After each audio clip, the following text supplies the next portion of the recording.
ba, Lods, na may dalawang technique para malaman mo na gustong magpa-jarger sa'yo ng babae? So, kung interesado ka po sa ganitong klase ng topic, stay put ka lang dyan. At kung hindi pa po kita subscribers, please don't forget to subscribe and click the notification bell para updated kayo palagi sa mga bago kong upload na videos. So, ano nga ba yung dalawang technique para malaman mo na gustong-gusto talaga magpa-jarger sa'yo ng babae kahit hindi niya sabihin? So, proceed na nga po tayo kagad sa technique number 1. Hawakan mo ang kamay. Hawakan mo yung kamay, Lods, na kunyari muna, padampi-dampi. Kunyari, katabi mo, nagkukwentuhan kayo, hawakan mo ng ganyan, himasin mo. And then, pag hindi pumalag, i-holding hands mo. So, kapag po ang babae, nagpa-holding hands sa'yo, no, nang walang palag, hindi nagalit, no, hindi man lang tinanggal yung kamay sa pagkaka-holding hands mo sa kanya. Hindi naman kayo, o kakilala mo yan, o kahit jowa mo yan, no. Sa pumayag na hawakan mo yung kamay niya, good signs po yan. Kasi po, Lods, ang babae, once na nagpahawak ka ng kamay yan, ibig sabihin po yan, type ka niyan. Ibig sabihin niya may pagnanasa din sa'yo yan, kaya ka napahawak yan eh.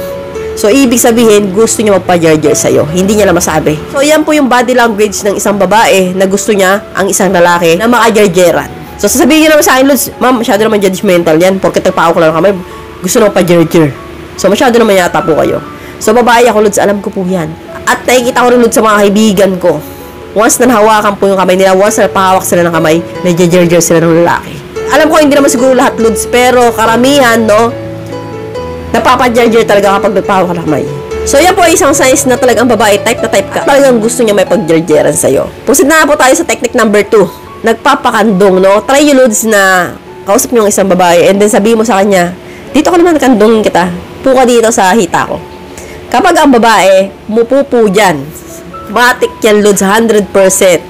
Gusto magpa-jarger sa inyan. So, subukan nyo, Lods, no?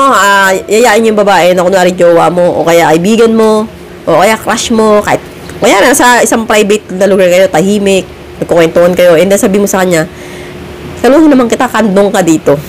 Gusto na kitang kalungin. Kapag umupo po yan sa hita mo, napakagandang signs po yan, Lods. Ibig sabihin, gusto mo pa-jarger sa inyan. Hindi po kakandong ang babae sa'yo kung ayaw niya.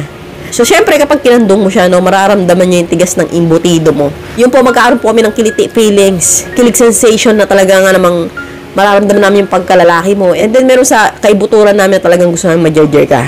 So, gusto namin pa-jarger sa'yo. So, yan nga po yung dalawang technique para malaman mo na gusto mo pa-jarger sa'yo ng isang babae. So, subukan niyo, Lods, and then balikan po ninyo ako kung na-jarger niyo po yung babae o hindi.